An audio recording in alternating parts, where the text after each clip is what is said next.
बिस्मिल्लाहिर्रहमानिर्रहीम। अस्सलामुअलैकुम। इसी लर्न में खुश आमदीद। स्टार्टिंग में मैंने ये कुछ ओपन की एक दो डायग्राम्स, इनको देख लें। जैसा कि ये है, मैं आप लोगों को ये दिखाना चाह रहा हूँ कि ये एक अच्छी लेबल डायग्राम है। वैसे लेबलिंग आपने अपनी जो आपको गिवन है ना, उससे करनी है। लेबलिंग किसी ऐसे गूगल वगैरह से देखें, क्योंकि यहाँ पे बहुत सारी चीज़ें फ़ेक भी होती हैं। तो ये बहुत ज़्यादा इंटरेस्टिंग होता है कि आप लोग कैसे उस इन्फॉर्मेशन को सॉर्ट आउट करते हैं। तो इसलिए आप लोगों ने हर एक इन्फॉर्मेशन जो यहाँ पर दिखाई जा रही है वो उसके ऊपर रिलाय नहीं करना होता। जैसे अभी हो सकता है यहाँ पे कुछ और कोई लिख दे, तो ये तो एक जनरल है, कोई भी अकाउंट बना के यहाँ पर डाल सकता है। लेकिन बात सिर्फ ये है कि आपको पता होना चाहिए कि क्या चीज़ कैसे है। तो वो इसलिए मैं कहा लेबलिंग आपने अपने वहाँ पर जो है उसको देखना।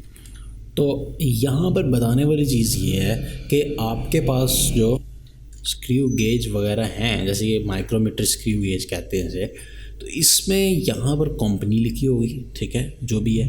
और ये एक लॉक है, इसको आप यहाँ पे मूव करेंगे तो ये लॉक हो जाता है। ये मैंने बताया कंपनी यहाँ पर लिखी होगी। इसके साथ ही आपको यहाँ पर आई थिंक सो कि इतनी ज़्यादा क्लियर नहीं आ रही, लेकिन अगर आपको दिखाऊँ तो यहाँ पर आपको उनको लिखा होता है कि इसका लीस्ट काउंट क्या है। 0.01 लिखा हुआ है ना यहाँ पे, लेकिन ये देखें, ये साथ शायद आप गौर कर सकें मिलीमीटर भी लिखा हुआ है। तो यहाँ पर वो इतना ये लिखा हुआ है मिलीमीटर, तो नीचे उसने लिखा नहीं है, तो वो अंडरस्टूड है बेसिकली 0.01 मिलीमीटर। तो साथ में उसकी रेंज गिवन है कि यह जो है 0 से 25 मिलीमीटर की रीडिंग ले सकता है। लाइक आप इसको अगर मैक्सिमम ओपन करें, इसके जॉज़ कह रहा हूँ, इसके ये स्टड और स्पिंडल होता है ना, मैक्सिमम अगर ओपन हो जाए तो स्टड से स्पिंडल का जो फासला है मैक्सिमम जो इससे आप ले सकते हैं किसी स्फीयर का जो लेंथ वगैरह या डायमीटर, तो वो है एक्चुअली 0 से 25 मीटर की ये रेंज रखता है, ठीक है। तो ये दोनों चीज़ें इस पर क्लियरली लिखी होंगी। जैसे मैंने आप लोगों को बताया कि आपका ये लेबॉर्ट्री में सिर्फ यूज़ होता है। आजकल हमारे पास जैसे वो डिजिटल हो चुके हैं, ऐसे ही हमारे पास कुछ ये इंस्ट्रूमेंट भी डिजिटल आ चुके हैं। डिफरेंट यहाँ पे प्रोडक्ट्स अवेलेबल हैं, आप लोग देख सकते हैं। जैसे ये इवन ई स्टोर वगैरह से ही ये डायरेक्टली ओपन हो रहे हैं। तो डिफरेंट यहाँ पे वेरिएंट्स हैं। जैसे आप इसको रोटेट करेंगे तो यहाँ से भी रीडिंग ले सकते हैं और यहाँ से भी रीडिंग ले सकते हैं। तो डिफरेंट किस्म के अब आ चुके हैं, तो इनकी अच्छी एक्यूरेसी है। तो सिर्फ़ और सिर्फ ये हम लोग, क्योंकि यहाँ से रीडिंग लेना आसान रीडिंग नहीं होती, क्योंकि देखें वर्नियर कैलिपर में जैसे हुआ ये उस तरह ही यहाँ पे भी होगा। तो चलें यहाँ पे आते हैं, फिर इसको देखते रहेंगे। लीस्ट काउंट कैसे होता है? Pitch of the screw gauge divided by the number of the divisions. Pitch क्या होती है? पिच ये होती है कि अगर आप लोग इसको रोटेट करवाएं तो वो उसकी जो वो कितना वो डिस्टेंस कवर करता है। एक सर्कुलर स्केल को या एक थिम्बल को एक बार कंप्लीट रोटेट करवाने में वो कितना डिस्टेंस कवर करता है। हमारे केस में हमारा जो स्क्रू गेज हम लोग जो डिस्कस कर रहे हैं उसमें वो 1 मिलीमीटर का डिस्टेंस कवर करता है, इसलिए ऊपर जो आ गया वो 1 आ गया। नीचे जो है उसकी डिवीजन्स सर्कुलर स्केल पर कितनी है वो हंड्रेड्स हैं। यहाँ पर आप देख सकते हैं 0 से लेकर जो लास्ट है वो 99 यानी कि दोबारा 100 हो जाती हैं। तो 100 टोटल हैं। तो इसके लिए जब डिवाइड किया डेट इज़ 0.01 मिलीमीटर। तो अगर आप इसको सेंटीमीटर में देखना चाहते हैं तो इसका लीस्ट काउंट है 0.001 सेंटीमीटर, जो कि मच बेटर और वेरी हाई एक्यूरेसी के साथ आ रहा है। मसला ये है कि इसके अंदर भी कि इसमें भी अगेन इंस्ट्रूमेंट में वही मसले मसाइल हैं जो उसमें थे। अगेन ये भी मेटल का होता है और एनालॉग है, मैकेनिकल है। तो मैकेनिकल इंस्ट्रूमेंट्स में इस तरह के मसले आ जाते हैं, जैसे कि वो उनमें मेटल्स होती हैं तो ख़राब हो जाते हैं, घिस जाते हैं, नंबर्स में मिट जाते हैं। कभी कभार वो उसका जो spindle at the end screws है वो ज़ोर से टाइट करने पे वो कुछ ख़राब हो जाता है। तो इसके लिए भी अगेन आपने जब इसको रोटेट करना है, खाली इसको बंद करना है, लाइक ये देखें, या आप क्या करेंगे स्टार्टिंग में कि ये आपके पास है एक स्क्रू गेज, तो आपने यहाँ से टाइट नहीं करना। मैं फिर से बता रहा हूँ कि यहाँ ये जो ग्रिप है, नर्लिंग ग्रिप, इसको घुमाएंगे तो ये टाइट हो जाएगा, ठीक है। लेकिन और अगर आप इसको ज़ोर लगा के घुमाएंगे तो ये और हो जाएगा, उससे रीडिंग ख़राब हो जाएगी। आपने इसको इससे करना है। जब इससे इसको आप टाइट करेंगे खाली में, तो जितना ये जा सकेगा ना ये ऑटोमेटिक लेके जाएगा। इसमें एक ऐसा स्प्रिंग कह लें, एक ऐसा होता है कि जब उससे ज़्यादा ये प्रेशर नहीं देता और ये खुद रोटेट करता रहता है, लेकिन इसको रोटेट नहीं करेगा। लेकिन अगर आप इसको रोटेट करेंगे तो ज़बरदस्ती करेंगे तो वो रीडिंग फिर एक्यूरेट नहीं आएगी। तो हमने इसको यहाँ से रोटेट करना है, जितना ये जा सके इसको लेके जाना है, और फिर हमने चेक करना है कि क्या इसमें भी कोई ज़ीरो एरर मौजूद है या नहीं। लाइक हम आते हैं ये वाला केस। तो सबसे पहला केस ये जिसमें आप लोगों के पास थोड़ा सा जूम करते हैं, आपने इसको जेंटली क्लोज़ किया और इसका ज़ीरो एरर फाइंड करने की कोशिश की, तो गौर करें तो ये आपके पास सबसे पहले ज़ीरो लाइन, ठीक है, तो वो तो ज़बरदस्त था, ज़ीरो पे है। मेन स्केल की रीडिंग कितनी आ गई? ज़ीरो। मेन स्केल की जो रीडिंग होती है और जो ये रीडिंग होती है उसको ऐड करके ज़ीरो एरर बनता है, ये मैंने प्रीवियस लेक्चर में भी बताया था।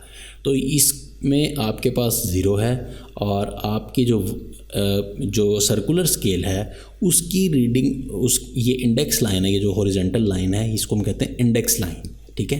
तो इंडेक्स लाइन के बिल्कुल जो मैच कर रही है line, that is the zero line, ठीक है। It means, what does it means? It means कि यहाँ पर कोई किसी किस्म का ना पॉजिटिव ना नेगेटिव ज़ीरो एरर कोई मौजूद नहीं है।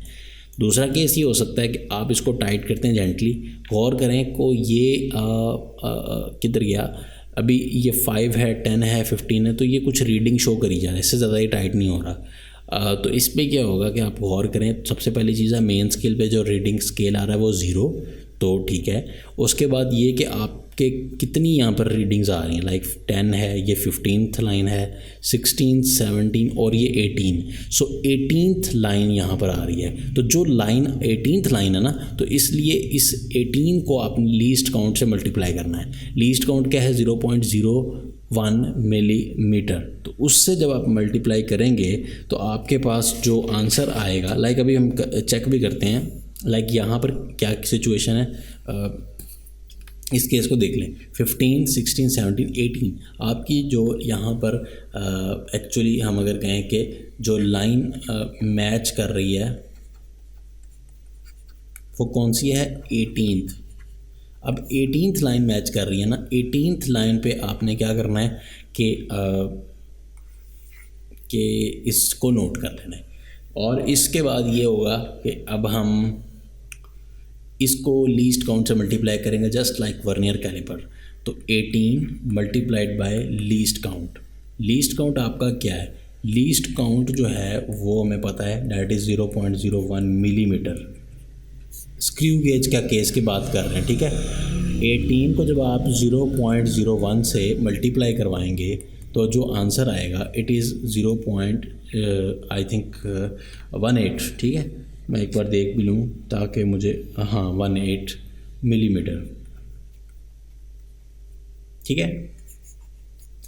ये अब पॉजिटिव ज़ीरो एरर है। पॉजिटिव का मतलब ये हुआ कि इतनी रीडिंग आपको आ रही है। बाय द वे ये इस तरह से जो ज़ीरो एरर निकला है, अब इसमें ये आया है किससे? सर्कुलर स्केल से, क्योंकि आपने सिर्फ सर्कुलर स्केल की रीडिंग ली है ना।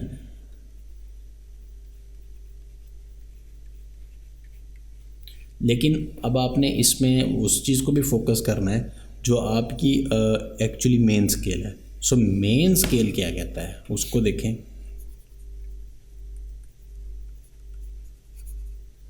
मेन स्केल देखना है, और अगर फॉर एग्जांपल के लिए मैं यहाँ पर एक इंडेक्स लाइन बना रहा हूँ और लेट्स से कि ये आपका जो यहाँ पर फर्स्ट लाइन है वो है 0, ठीक है, और यहाँ पर आपकी पास जो उसके बाद स्टार्ट हो जाती है, मतलब कि आप 0 से नेक्स्ट वैल्यू यहाँ पर भी नहीं देख रहे, उसके बाद यहाँ पर आपकी ये जो नंबरिंग है ये आ जाती है।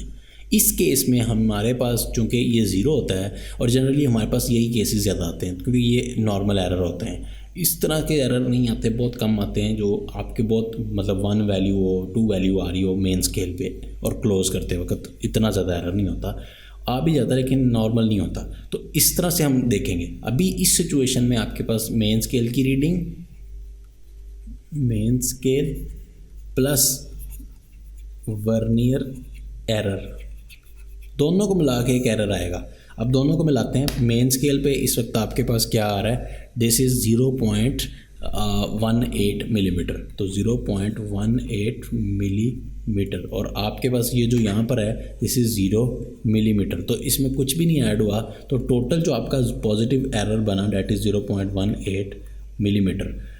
अगर आपके पास एक और सिचुएशन दिखा रहा हूँ, ये आपकी इंडेक्स लाइन है और यहाँ पर आपके पास है फर्स्ट लाइन 0, और आपको एक और लाइन नज़र आ रही है, और उसके बाद यहाँ पे आपका मतलब थोड़ा सा पीछे रह गया आपका जो सर्कुलर स्केल है, मज़ीद इसको आगे यहाँ तक आना चाहिए था। तो इस मतलब ये है कि मेन स्केल पे आपको जो इस वक्त रीडिंग नज़र आ रही है वो 1 आ रही है, तो 1 आपकी मेन स्केल की रीडिंग हो गई 1 मिलीमीटर, और इसको मैं ठीक करके मिलीमीटर कर देता हूँ, 1 मिलीमीटर प्लस आपका फॉर एग्जांपल ये वही है, यहाँ से जो लाइन मैच कर रही है वो है 18th लाइन और हमने मल्टीप्लाई किया तो आ गया 0.118। तो अगेन अब इस केस में ये होगा कि आपका जो एरर आ रहा है वो है 1.18 मिलीमीटर। तो मैंने ये बताया कि आपका 1 मतलब जब होता है ये काफ़ी हैवी किस्म का एरर आ रहा है कि 1 मिलीमीटर बहुत ज़्यादा एरर आ रहा है, तो इसलिए इस तरह के एरर बहुत कम होते हैं लेकिन आ सकते हैं। अगेन पॉजिटिव और नेगेटिव ज़ीरो एरर पॉसिबल है। जैसे इस केस में अगर आप देखें तो ज़ीरो से ऊपर थोड़ी सी वैल्यू आ रही है, इट मीन्स कि आपकी जो इस टाइम वैल्यू आ रही है वो 15, 16, 17, 18th लाइन मैच कर रही है। इट मीन्स इस खाली बंद करने पे भी ये कुछ रीडिंग दे रहा है जो कि कह रहा है कि 18th यानी कि 0.18 मिलीमीटर ये बंद खाली कुछ भी नहीं है, और उसके बावजूद ये 0.18 मिलीमीटर रीडिंग शो कर रहा है, तो ये एक्स्ट्रा ही शो करी जा रहा है। तो अब अगर मेरे पास मैं इसमें कोई चीज़ रखता हूँ और उसकी जो वैल्यू है वो है 0.20, तो उसके ऊपर ये ऐड करी जा रहा है अपनी मर्ज़ी से और ये शो कर रहा है उसको 0.38।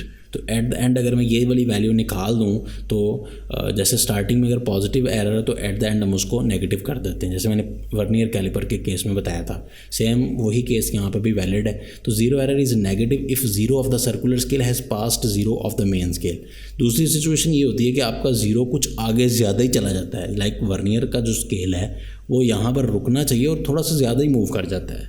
इस केस में अब आपने काउंटिंग करनी है टूवर्ड बैक साइड, इसको 95 नहीं कंसीडर कर लेना, तो ये थोड़ा सा आगे चला गया है और इसको यहाँ से काउंट करना है 1 2 3 4 एंड 5। थोड़ा सा इसको जूम करवा रहा हूँ, 1 2 3 4 और ये 5, तो ये हमारे पास 5। तो इस तरह से आप लोग फाइंड कर सकते हैं एरर। तो ये हो गया आपका एरर करेक्शन। अगर आपका नेगेटिव ज़ीरो एरर है, अगेन यहाँ पर एरर देख लेना आपने, तो नेगेटिव एरर में तो यूजुअली आपके पास ये हमेशा ज़ीरो ही होगा क्योंकि ये नेगेटिव है ना, ज़ीरो से आगे चला गया है। पॉजिटिव में चांस होते हैं कि शायद आपकी यहाँ पर जो है वो 1 मतलब थोड़ा सा पीछे रह गया हो, वो भी बताया मैंने कि बहुत कम होता है लेकिन चांस है, तो इसलिए अंडरस्टैंडिंग ज़रूरी है। तो ये वो सारी इन्फॉर्मेशन जो मैंने आप लोगों को अभी डिटेल्स में बात की कि आपने खुद से रीड कर लेनी है, ये वही सारी इन्फॉर्मेशन बताई गई है। अब आती है एक एग्जाम्पल की बारी और इस एग्जाम्पल को देख के इसको हम वाइंड अप करते हैं। Find the diameter of the wire using the screw gauge.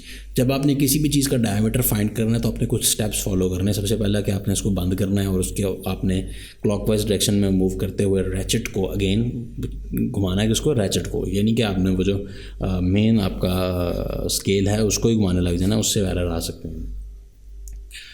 Error check करना है, अगर एरर है तो ठीक है, नहीं है तो फिर अगर एरर है तो ठीक नहीं है, अगर एरर नहीं है तो ठीक है। So note main scale as well as the circular scale reading to find the zero error, hence zero correction of the screw gauge. So आपको पता होना चाहिए कितना एरर और करेक्शन कैसे होनी है। लाइक अगर पॉजिटिव है तो करेक्शन में क्या नेगेटिव होगा, अगर पहले नेगेटिव है तो करेक्शन उसकी पॉजिटिव होगी।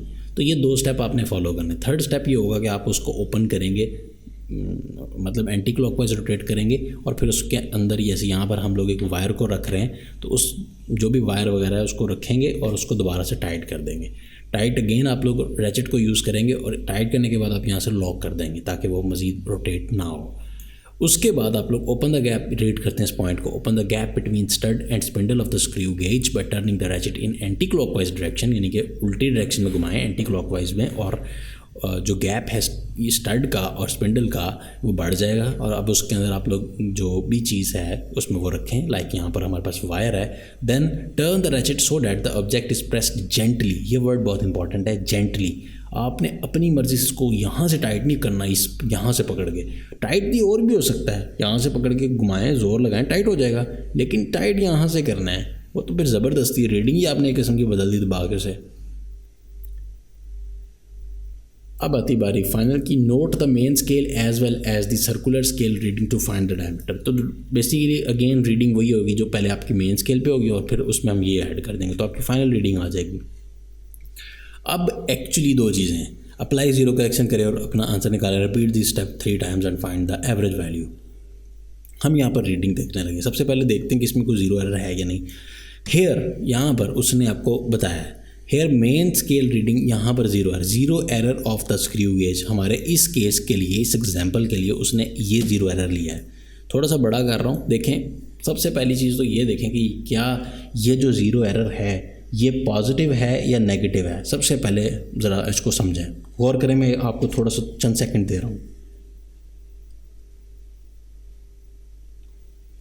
ठीक है। तो अब आप लोगों ने देखा कि यहाँ पर कुछ इस तरह की सिचुएशन बन गई है कि हमारे पास जो ज़ीरो एरर है वो ये है कि हमने इसको टाइट किया, ठीक है। अभी हम टाइट कर रहे थे और आप देख सकते हैं कि अभी 35 है, 30 है, 25 है, 20 है और ज़ीरो यहाँ नीचे गई हैं। तो इट मीन्स कि अभी इसने टाइट होना था, ठीक है ना, अभी इसने टाइट होना था। तो क्योंकि ज़ीरो तो अभी आया ही नहीं है, ये देखें 20, 15, 10 और अभी नीचे हिडन है।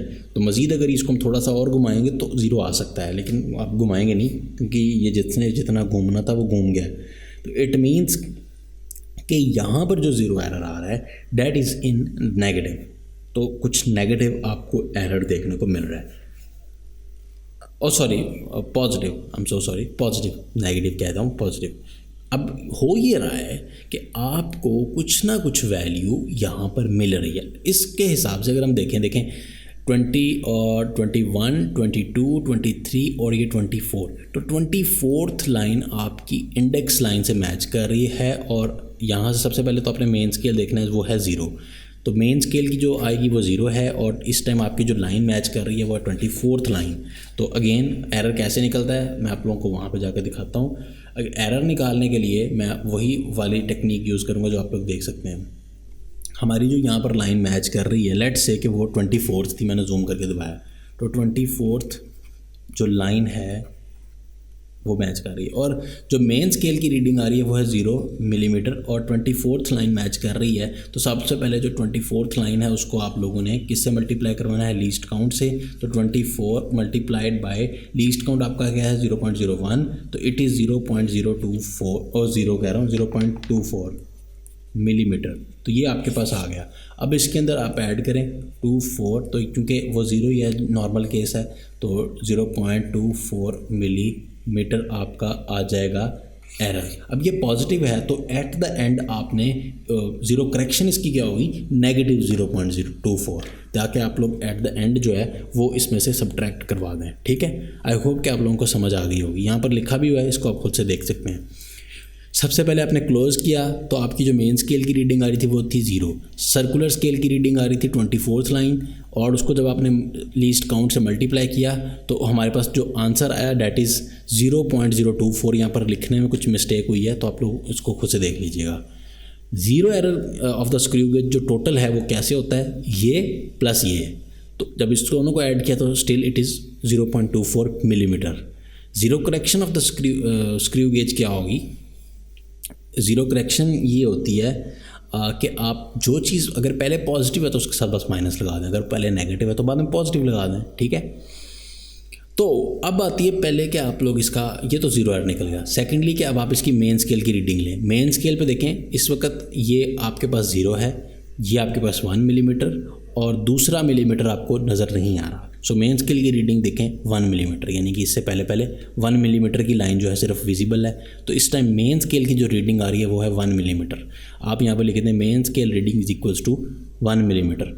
उसके बाद आएँ कि आपका ये जो सर्कुलर स्केल है वो उसकी कौन सी लाइन इस इंडेक्स लाइन से मैच कर रही है। This is your index line, ये जो हॉरिजॉन्टल है, यहाँ पर ये लाइन मैच कर रही है और ये जो लाइन है डैट इज़ दी 85th।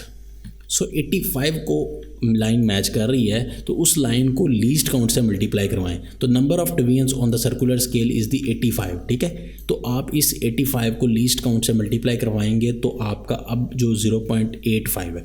अच्छा, ये 0.85 एक्चुअली मिलीमीटर ये क्या है, मैं आप लोगों को थोड़ा सा ये बताने के लिए 1 मिनट दोबारा आए।